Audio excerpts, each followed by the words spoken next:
por la invitación a la Sociedad Científica de Estudiantes de Medicina. Como siempre es un gusto compartir información con todos ustedes y también con las personas que nos están siguiendo por las diferentes redes sociales. El día de hoy vamos a tocar un aspecto muy interesante, no solamente en el sentido epidemiológico, sino también porque puede influir demasiado en nuestro comportamiento a nivel individual, a nivel comunitario y también a nivel de país. Estamos hablando del comportamiento epidemiológico del coronavirus COVID-19 en el post-confinamiento. Entonces, para comenzar de manera directa, sin más preámbulo, simplemente hacer un pequeño recordatorio que ustedes ya lo conocen muy bien. A nivel de lo que es la literatura internacional, si nosotros buscamos como coronavirus o como nuevo coronavirus, tanto en el Google académico como en PubMed, vamos a tener más de 3.000 artículos que se han publicado durante el último año. La mayoría de estos artículos, especialmente aquellos que encontramos solamente en Google académico, son artículos que muchas veces no han pasado por revisión de pares porque se ha tenido demasiada flexibilidad en el tema de las publicaciones indexadas, porque es una patología nueva, los artículos van generándose día a día y a raíz de eso también se ha estado publicando muchos trabajos que aún no han pasado por revisiones de pares y por eso que se debe tener cuidado a la hora de hacer una revisión de ciertos artículos científicos, incluso dentro de lo que son las revistas indexadas. Entonces ese es un primer punto que se debe considerar siempre. Voy a pedir a las personas que no escuchen muy bien puedan incrementar el volumen de sus dispositivos. Ya hicimos la prueba de sonido y aparentemente vamos bien. También a manera de introducción, recordar que este virus lo hemos conocido ya el año pasado, específicamente el 1 de diciembre se da el primer caso reportado en la ciudad de Wuhan, en la provincia Hubei de China. El 8 de diciembre es confirmado el primer caso según la Organización Mundial de la Salud.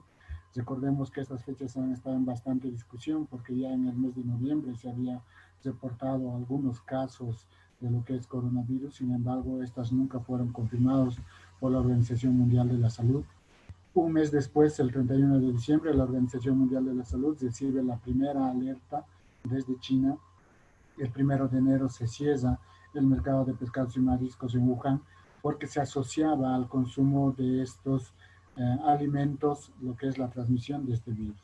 Sin embargo, el 8 de enero se identifica en China el agente patógeno y es denominado como SARS-CoV-2 o 2019 nCoV.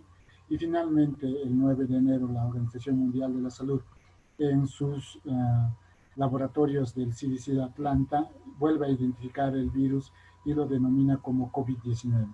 Este es un aspecto muy importante porque en la literatura encontramos las tres nomenclaturas, tanto SARS-CoV-2 como el 2019 nCoV o COVID-19, que es la nomenclatura más utilizada en la mayoría de los artículos científicos.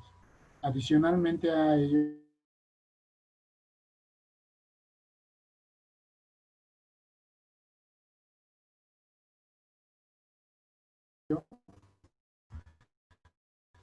el 12 de enero, China informa la secuencia de la pandemia. El 13 de enero se reporta el primer caso fuera de China, específicamente en Tailandia. El 15 de enero el primer caso en Japón. El 20 de enero el primer caso en Corea del Sur. Y finalmente, 30 de enero, 2 meses después, la Organización Mundial de la Salud declara la existencia de riesgo en salud pública de interés internacional. Entonces, toda esta información es un resumen de los diferentes reportes que se tiene a nivel de lo que es la Organización Mundial de la Salud para fines del mes de enero. Posteriormente a ello, se van diseñando diferentes estrategias para hacer el seguimiento epidemiológico de esta patología. Y hasta el 30 de enero se tenían 2.118 casos a nivel global, a nivel de todo el mundo. Para esa época habían fallecido 56 personas y también habían recuperado 52 personas. Prácticamente más del 90% de los casos correspondían a lo que es China, las diferentes ciudades, y solamente casos aislados se presentaron en Europa, el sur de Asia, Australia y también Norteamérica. Estamos hablando para el 30 de enero, cuando se declara la alerta sanitaria internacional. Pero de esos números del 30 de enero hasta el día de hoy, el escenario es completamente diferente. Son 188 países los que se encuentran afectados hasta el día de hoy, más de 31 millones de personas que han sido registradas como positivos a través de las pruebas de PCR y otro tanto similar que se considera como subdiagnóstico por el uso de las pruebas inmunológicas en muchos países. Adicionalmente a ello, la cantidad de fallecidos se ha incrementado bruscamente, ya llegando a cerca del millón, pero también la cantidad de personas recuperadas están por encima de los 21 millones. Es decir, existen en este momento por lo menos 8 millones de personas que están luchando contra esta enfermedad. Y China, de pasar de ser el primer lugar, ya no aparece siquiera entre los 10 primeros países con la mayor cantidad de casos, siendo liderada por Estados Unidos, seguido por India, posteriormente Brasil, Rusia, Colombia, Perú. Lo importante en estos 6 primeros casos es que de estos 6, 3 corresponden a Sudamérica. Y eso es algo que nos debe llamar la atención porque es una región donde esta enfermedad ha proliferado mucho más que incluso las regiones de África. Y eso nos hace pensar también que la segunda ola que se viene pronosticando 4 o 5 meses después, que luego lo vamos a ir viendo del por qué, podría ser mucho peor que en otros países como Norteamérica, Centroamérica o la misma Europa, donde en este momento ya se está viviendo otro rebrote de la enfermedad. Es importante conocer que no es el primer coronavirus que enfrentamos. Tenemos diferentes grupos, alfa, beta, gamma, delta. En este caso, el coronavirus 19 corresponde al grupo beta y otros coronavirus muy conocidos han sido el del síndrome respiratorio del Medio Oriente o MERS o también el del síndrome respiratorio agudo severo o el SARS. Entonces, el COVID-19 simplemente es un nuevo coronavirus, una nueva cepa, donde además tienen varios serotipos que posteriormente también iremos comentando. Otro aspecto muy importante que se debe considerar que la capacidad de infestación o de infección o de contagio de esta enfermedad es similar a lo que es la influenza, un poco menor que lo que es la parotiditis, pero mucho mayor que el ébola, pero se encuentra muy por debajo como otros como el sarampión. Y eso es en base al cálculo del R0 que ha variado de un país a otro desde 1.4 hasta 3.4. En este momento el rango que se maneja es de 1.4 a 2.5, pero cuando termine completamente toda la pandemia, recién ahí podremos decir cuál es el valor específico del R0, especialmente para lo que es los países latinoamericanos que en este momento todavía tenemos el crecimiento de la enfermedad. Otro aspecto muy importante a resaltar es que la propagación de la enfermedad a nivel de lo que es fuera de la ciudad de Wuhan, en China, ha sido descrita solamente hasta la segunda generación. Es decir, necesariamente el paciente debe haber estado en contacto con una persona positiva. No se ha ido describiendo una transmisión en tercera generación, es decir, que el personal de salud haya servido de vector para contagiar a sus familias sin que este personal se haya contagiado. Y mucho menos de cuarta generación, cuando las personas que no han tenido contacto con la primera ni la segunda generación directamente han aparecido enfermas. La tercera y cuarta generación ha sido descrita en Wuhan debido a que en el mes de diciembre del año pasado y también en enero de este año no conocíamos todavía todas las medidas de bioseguridad que se debían mantener. Recordemos que el uso inadecuado de las medidas de bioseguridad como los trajes de hazmat o los famosos mamelucos podrían convertirse también en un medio de transporte de este virus hasta diferentes lugares. Entonces este aspecto es muy importante porque actualmente solamente se maneja lo que es la transmisión en segunda generación, es decir, que tiene que haber un contacto directo con lo que es las personas que han enfermado. Adicionalmente a ello, otro aspecto muy importante en la vigilancia epidemiológica es que este virus tiene un rango o periodo de incubación de 2 a 14 días.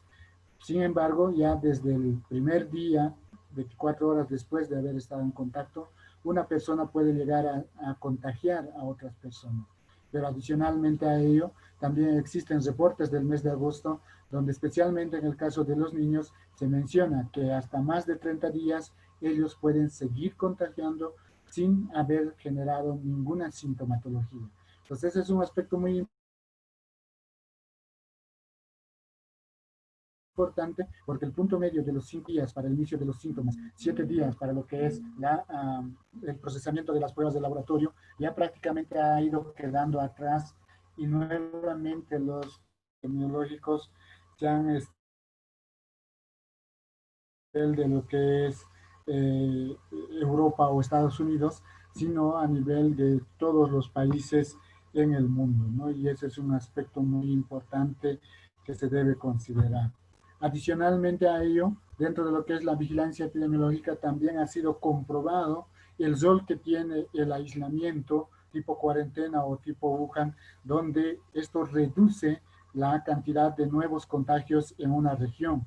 Eso le da un respiro a lo que es el sistema de salud, a diferencia de un sistema donde existe una libre movilización de las personas y a raíz de esto, obviamente, mayor cantidad de personas se contagian, el sistema de salud se colapsa bruscamente y eso genera una mayor mortalidad de las personas. Entonces, un aspecto muy importante dentro de lo que es la contención es que la menor cantidad de gente se vaya movilizando, ya sea uno de cada 4, un 25%, o mucho mejor todavía uno de cada 8 personas que se mueva, es decir, menos del 15% de personas que se movilicen. Entonces, ese aspecto va a ser muy importante para el control a posterior y eso lo conocemos ya hace bastante tiempo, este trabajo del Washington Post que se basa en varios artículos publicados en JAMA y Lancet en el mes de mayo, justamente han servido de base para las diferentes estrategias de contención basados en lo que es la cuarentena o el aislamiento. Entonces, en este video se nos explica ese componente, donde vamos viendo cuando no se tiene en cuenta el tema de lo que es el aislamiento, cuando todas las personas se van movilizando y andan por ahí, todas se van contagiando. Entonces, los lilas son las personas que se van contagiando y toda la población se va contagiando, nuestro sistema de salud se va colapsando completamente.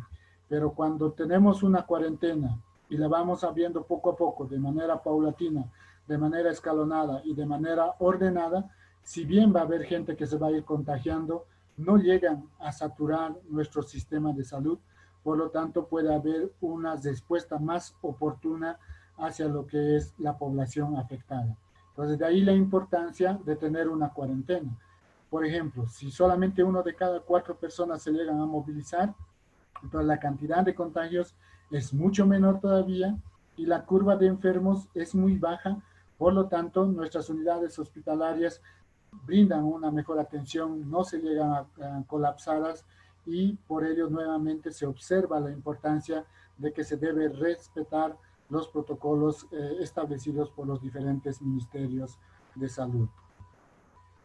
Adicionalmente a ello, también se han generado diferentes modelos matemáticos para lo que es la estimación de los casos a presentar en los diferentes países o regiones. Ha servido también para poder prever la cantidad de camas que se requieren, la cantidad de unidades de terapia intensiva que se van a necesitar, la cantidad de medicamentos que se van a necesitar y todo ello nos permite hacer una mejor planificación de los recursos que se necesitan invertir.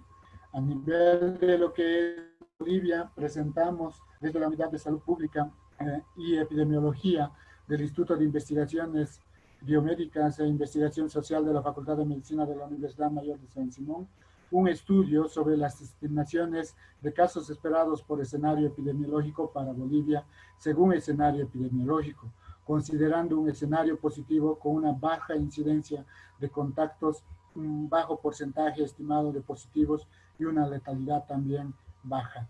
Un escenario intermedio con una incidencia media de contactos, pero un bajo porcentaje estimado de positivos y una letalidad estándar. Asimismo, un escenario negativo con una alta incidencia de contactos, un alto porcentaje estimado de positivos y una letalidad también estándar para aquella época. Este estudio fue presentado en el mes de marzo, específicamente el 19 de marzo, y posteriormente el 21 de marzo ya ha servido para la declaratoria de la cuarentena rígida en el país. En estos tres escenarios, en el escenario positivo, se había analizado o estimado 11.633 casos positivos. En un escenario intermedio, 34.000 casos positivos en 4 meses, para lo cual estaba estimado. En este momento ya estamos llegando al 6º mes de lo que es la pandemia. Y en un escenario negativo de movilización libre, 116.000 casos positivos. Eso es la estimación que teníamos y en aquella época este número parecía risible. Recordemos que para el 19 de marzo no teníamos más de 32 casos a nivel de nuestro departamento y a nivel de país apenas estábamos superando los 100 casos. Es más, hasta el 29 de marzo, si mal no recuerdo, tuvimos los 107 primeros casos, entonces era un número muy pequeño en base al cual hicimos estas estimaciones utilizando los anteriores modelos matemáticos que habíamos mencionado. En base a ello, también se hizo una estimación para los diferentes departamentos, siempre como primer lugar Santa Cruz, segundo La Paz, tercero Cochabamba. Pero estas son estimaciones y el momento o la distribución real de lo que son los casos nos ha mostrado un escenario completamente diferente, porque ninguna de las proyecciones que se realizaron a nivel del país estimaban que Beni iba a tener más del 4% del total de casos confirmados a nivel de Bolivia. Entonces, en este momento, ese escenario ha ido cambiando. Santa Cruz sigue en primer lugar, le sigue La Paz, posteriormente está Cochabamba, pero muy cerca de nosotros ya se encuentra Tarija, que ha incrementado también bruscamente su número de casos. Entonces, el escenario ha sido completamente diferente en cada uno de los departamentos y muchas de nuestras estimaciones han sido sobrepasadas. Entonces recordemos, en un escenario negativo estimamos 116.334 casos confirmados con un total de 581.669 contactos a nivel de todo el país. Sin embargo, hasta este momento, la cantidad de casos confirmados son de 131.453 hasta el día de ayer, para ser más específico, siendo Santa Cruz el departamento con mayor cantidad de casos con 42.276, seguido de La Paz con 34.067, posteriormente le sigue Cochabamba con 13.429, Tarija con 12.146, ¿no? Y seguido ya por Potosí, que ahora está por encima del departamento del Beni. Entonces, esos son aspectos muy importantes que queremos resaltar, porque el escenario ha cambiado completamente y también eso ha sido producto de las diferentes flexibilizaciones que ha habido en el país, y los departamentos que han comenzado con las flexibilizaciones de manera más temprana también han ido saturando mucho más su sistema. Recordemos que en el caso particular del Beni no teníamos ningún caso hasta el mes de abril. Posteriormente, de manera brusca, comienzan a incrementarse el número de casos, llegando a declararse el desastre sanitario en este departamento. Similar situación también ha ido pasando en Cochabamba en el mes de junio y julio, y en el mes de agosto, similar situación en el departamento de La Paz, donde el sistema de salud se ha ido colapsando de manera rápida. Pero a pesar de todo ello, la cantidad de casos que se tiene a nivel de Bolivia aún sigue siendo mucho menor en comparación a otros países. Y eso también puede ser producto de que las medidas de contención han sido tomadas de manera muy temprana en nuestro país. 7 días para el cierre de aeropuertos, la cuarentena parcial, recordaremos. 2 días después del primer caso para el cierre de las escuelas. 7 días para la declaratoria de cuarentena parcial y 12 días para la declaratoria de cuarentena obligatoria. Estamos hablando del 21 de marzo.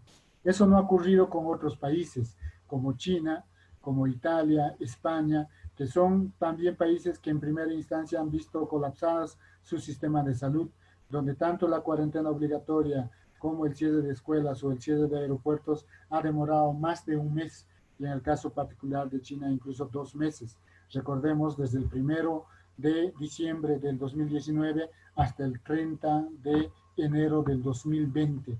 Entonces ese es un aspecto también que ha influido en que el comportamiento de la enfermedad haya sido diferente. Pero adicionalmente a ello, un aspecto que también ha influido es el estigma social que se ha ido generando hacia las personas con la enfermedad en un inicio, que no han permitido un adecuado control. Y hasta este momento aún tenemos todavía el tema del estigma. Personas que no quieren asumir que tienen coronavirus por no ser tildados de que van a contagiar a otras personas o que van a transmitir la enfermedad a toda persona que por lo menos lo haya visto o lo haya mirado, y no así necesariamente la presencia de un contacto directo. Entonces, ese tipo de situaciones hace que nuestros datos presentados anteriormente tengan un subregistro. Entonces, hablamos, por ejemplo, para Cochabamba, un subregistro de un 20 a un 30%. Es decir, a estos 13.000, por lo menos debemos agregarle 3.000 a 4.000 casos confirmados más. Eso desde el punto de vista de casos confirmados elevaría nuestra incidencia. Sin embargo, nuestra tasa de letalidad también disminuiría bruscamente. Pero es un proceso que necesita una validación. En este momento se está tabulando toda esa información, haciendo el cruce entre las pruebas inmunológicas y las pruebas PCR para que no haya un doble registro de las personas que nos pueda llevar a un incremento innecesario de casos o a una duplicidad de registro de casos confirmados. Adicionalmente a ello, otro factor muy importante que ha influido también en la contención de la enfermedad es que en el mes de marzo, específicamente el 10 de marzo, 16 de marzo y 19 de marzo, 3 estudios casi de manera simultánea van reportando una alta prevalencia de casos asintomáticos, es decir, un 30% de personas que no generan ningún síntoma, ni siquiera malestar general. Anteriormente a estos estudios se conocía que 80% hacían cuadros leves y un 20% hacía cuadros severos, y de este 20% un 5% hacía cuadros críticos. Sin embargo, con estos 3 estudios ya se tiene un panorama más completo, donde del 80% que hacían sintomatología leve, en este caso ya 85%, se estima que el 30% eran completamente asintomáticos, y dentro de ellos grupos de niños. Sin embargo, a pesar de ser asintomáticos, que eso es bueno desde el punto de vista clínico, porque no necesitamos una cama, no necesitamos medicación, el paciente se va a recuperar por sí solo. Desde el punto de vista epidemiológico ha sido un reto muy grande, porque estas personas, igual que los otros pacientes, están contagiando y pueden diseminar la enfermedad.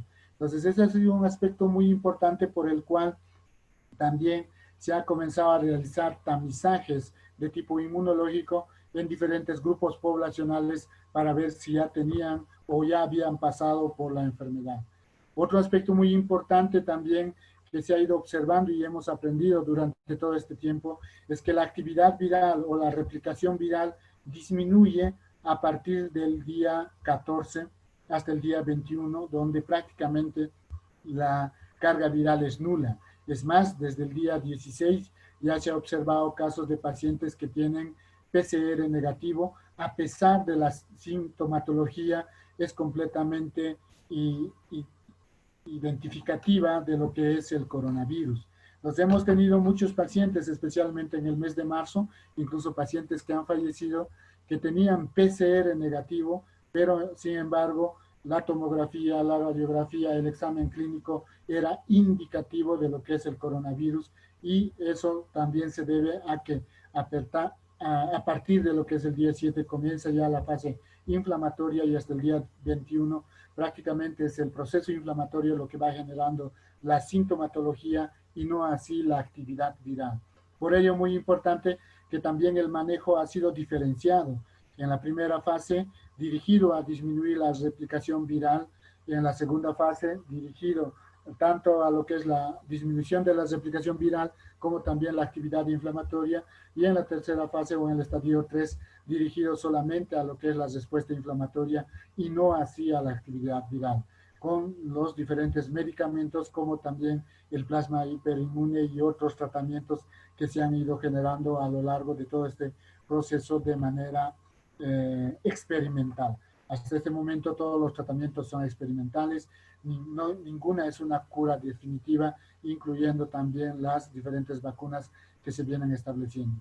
A raíz de eso, en nuestro país, en el mes de mayo, se incluyen las pruebas inmunológicas en el diagnóstico y tamizaje de los pacientes, porque a partir del día 21 prácticamente los PCRs nos daban negativo y si era un paciente que había hecho sintomatología leve, podía pasar desapercibido y nunca hacerse el control de los diferentes contactos que haya tenido. A raíz de ello, se comienza a hacer el tamizaje con lo que es las pruebas inmunológicas, tanto la IgM como la IgM para la fase aguda y la IgG ya para la fase tardía, para poder saber si esas personas están todavía en una fase activa de la enfermedad, ya pasaron la enfermedad o nunca tuvieron la enfermedad. A raíz de ello surge una nueva clasificación de pacientes y el PCR es sugerido para las fases tempranas y las pruebas inmunológicas para las fases tardías, de manera que se tenga una evaluación mucho más completa de las personas. Eso ha hecho que también se incremente de manera brusca el número de casos confirmados en nuestro país, pero eso ha servido también para que se pueda contener de mejor forma la enfermedad. Y son estas pruebas inmunológicas y el tamizaje serológico lo que nos está permitiendo ver cuáles son los grupos de riesgo, porque se está implementando de manera aleatoria en diferentes lugares, como lo que son mercados, como lo que son también los sistemas de transporte, para saber si existen algunas personas que tal vez nunca se han enterado que tenía la enfermedad, como nos ha ocurrido también en el rastrillaje casa por casa. Pero adicionalmente a ello, en el mes de marzo, junio, hasta junio, se había propuesto lo que es la cuarentena focalizada con rastrillaje en las diferentes áreas, porque no era todo el país que tenía la enfermedad. Sin embargo, en este momento, por ejemplo, en el caso particular de Cochabamba, solamente son 2 municipios los que no presentan casos y prácticamente todos los municipios ya han sido invadidos por la enfermedad. A un principio teníamos casos focalizados, donde hemos intervenido de manera pronta, específicamente en la región del trópico, que en el mes de mayo se ha incrementado rápidamente el número de casos, mayo-junio, pero hemos logrado contener porque han sido brotes muy focalizados en esta región. Pero en el caso particular del cercado, la distribución ha sido muy variada, muy amplia y prácticamente estaba diseminada en todos los barrios, en todos los distritos del municipio. A raíz de ello, que nuevamente se sugiere el retorno a lo que es una cuarentena rígida en el mes de julio, como ustedes recordarán, donde mucha gente también había criticado de por qué retornar a una cuarentena rígida si la cantidad de casos todavía no era tan alta. Pero el tiempo nos ha dado la razón y probablemente si no se hubiese ingresado en esa cuarentena rígida donde se ha comenzado a implementar el rastrillaje intensivo, el tamizaje a nivel comunitario, el tratamiento ambulatorio de los pacientes, probablemente nuestro pico se hubiese alcanzado con una mayor cantidad de casos al previsto. Entonces, en base a esta distribución, a la geolocalización de casos, la estrategia de intervención ha sido completamente diferente. Fíjense en este caso particular, en el municipio de Vinto, a esto es lo que se denomina un brote muy focalizado.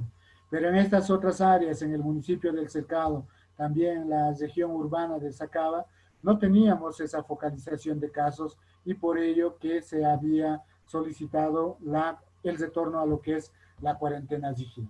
Todo ello nos ha permitido contener la enfermedad y ahora ya reportamos casos muy bajos. El día de hoy, por ejemplo, se están reportando hace minutos atrás 22 casos nuevos, con lo cual estamos llegando a 13.451 casos confirmados. También hoy se han descartado 95 casos, aún existen 25 pacientes sospechosos en procesos de investigación. han fallecido 6 personas, de las cuales 5 son mayores de 60 años, y también el día de hoy se han recuperado 70 personas, haciendo un total de 10.529 personas que se han recuperado, ya superando el 78% de recuperados en nuestro departamento. Pero el comportamiento ha ido conforme las estimaciones que se tenía de un inicio, que el pico de la enfermedad se iba a alcanzar en la etapa de invierno, y justamente es desde la segunda semana del mes de junio hasta la segunda semana del mes de julio, donde tenemos un incremento brusco del número de casos, tanto por lo que son las pruebas inmunológicas como también por las pruebas de PCR. En este caso tenemos el reporte de las pruebas inmunológicas que se ha ido incrementando en lo que es el mes de julio y el mes de agosto, y por ello también hablamos de una tasa de subregistro de por lo menos un 20 al 30% en nuestro departamento, y que en este momento seguimos haciendo la evaluación. Adicionalmente a ello, en este momento, el reporte es del día de ayer, en este caso en el mapa, solamente tenemos 2 municipios, Alalay y Cuchimuela, que no han reportado ningún caso hasta el momento, y el resto de los municipios, 46 en total, han reportado casos hasta la fecha. Y ese es un aspecto muy importante que se debe resaltar, porque si bien ha disminuido la cantidad de casos de manera global, y todos los municipios presentan casos hasta el momento. Este es un reporte que lo realizan a la Sociedad de Ingenieros o el Colegio de Informáticos de Cochabamba, para que tengamos también una evaluación externa y no solamente los datos reportados por sedes, donde el escenario es similar, ¿no? Y justamente en el mes de julio es donde tenemos la mayor cantidad de casos reportados por día. Esta gráfica está realizada con los casos reportados por día, y ya cuando llegamos al desconfinamiento, estamos hablando del mes de agosto, la cantidad de casos ha sido muy baja por día. Pero en el mes de septiembre, hace una semana y media específicamente, el fin de semana, tuvimos 2 días donde nuevamente el número de casos confirmados se ha elevado, 123 y 176. Entonces, por encima de 100 nos vuelve a marcar un incremento brusco del número de casos a nivel de nuestro departamento. Pero ya en estas últimas 2 semanas nuevamente ha ido disminuyendo el número de casos, y esperamos mantener esos números por lo menos por un buen tiempo. Si vemos lo que es la letalidad o el reporte de casos fallecidos, igualmente desde el mes de julio ya ha comenzado a disminuir. Recordemos que en el mes de junio hubo un día que reportamos cerca de 100 fallecidos en un solo día.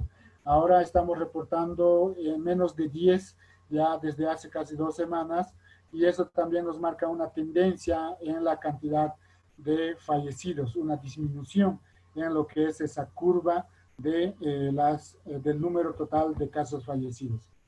Cuando se hace un análisis de la cantidad de casos activos a la fecha, observamos que el pico habría sido alcanzado en fecha 5 de agosto, donde se tenía un total de 6.491 personas al mismo tiempo. En este caso no estamos hablando de personas diagnosticadas, sino personas que en ese día ya habían recibido su diagnóstico 7 días, 10 días, 20 días, 30 días antes, porque el periodo en el que están negativizando la mayoría de las personas es aproximadamente 28 días en promedio, pero hemos tenido casos de más de 40 días y otros que ya al día 14 también han dado negativo a las pruebas de PCR. Entonces existe un descenso en la cantidad de casos activos, y como hemos mencionado hace un momento, en este momento ya tenemos menos de 2.000 pacientes que están luchando contra esta enfermedad. Pero, ¿qué es lo que nos llama a la reflexión? Ha pasado este mismo escenario de disminución de la curva epidemiológica luego de haber alcanzado un pico en otros países que han comenzado de manera más temprana con la pandemia. Estamos hablando específicamente de países de Europa. En este caso particular, esta es una noticia que salió el día de hoy por la tarde, ¿no? Y lo hemos capturado a las prácticamente 19:43 de España, en ese horario, el día de hoy, donde nos muestran una gráfica de cuál ha sido el comportamiento epidemiológico de los casos reportados por día. Y en el primer brote ocurrido durante el mes de abril-mayo, la cantidad de casos no ha sido tan alta como el que ahora está viviendo desde la segunda semana del mes de agosto hasta septiembre. Recordemos que España, por ejemplo, luego de haber liberado prácticamente todas las actividades comerciales, recreativas, el día domingo nuevamente ha prohibido la salida hacia lo que son los parques. Con ello buscan contener esta elevación brusca de la enfermedad que nuevamente estaba llevando a algunos estados a lo que es el colapso de su sistema de salud pública. Entonces, ese es un aspecto muy importante y este periodo se calcula en base a las experiencias en los países europeos en 4 meses. ¿De dónde salen estos 4 meses, 3 o 4 meses? No es un número al azar, sino también sale en base a lo que es el análisis del perfil inmunológico de los pacientes, un estudio realizado en Italia con personas que habían vencido al coronavirus y que luego de 90 días y 120 días les hacen las pruebas inmunológicas. Este estudio ha salido el 27 de julio, si mal no recuerdo, en JAMA, donde justamente se reporta que los pacientes que han hecho sintomatología leve, después de 90 días prácticamente no tienen anticuerpos, que las personas que han hecho sintomatología moderada, luego de los 120 días, también presentan una disminución marcada en lo que es la cuantificación de los anticuerpos. Y eso puede hacer que luego de 3 a 4 meses, nuevamente estas personas lleguen a contagiarse. Pero ¿por qué es mucho mayor? Porque también las medidas de bioseguridad llegan a flexibilizarse tanto que las personas prácticamente olvidan que hemos enfrentado una enfermedad que se ha llevado a muchas personas de este mundo. Similar situación ocurre en este momento o hasta la semana pasada en lo que es Reino Unido. En el Reino Unido, en el reporte de casos por día para el mes de abril, mayo, donde han alcanzado su pico, la cantidad de casos reportados por día prácticamente llegan a ser similar a los casos reportados en las últimas semanas. Esta gráfica es hasta el 19 de septiembre, donde en un solo día se ha reportado 4.422 casos. Estamos hablando de números similares a los reportados en el mes de abril y en el mes de mayo.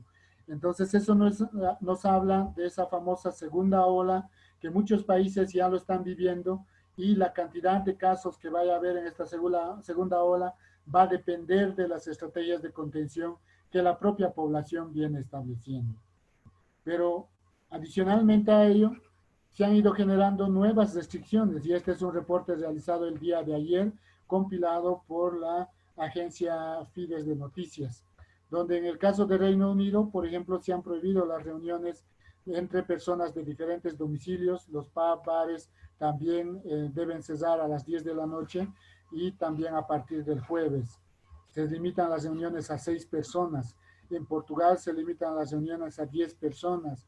Se prohíbe el consumo de bebidas alcohólicas en lugares públicos y también comprar alcohol por encima de las 8 de la noche.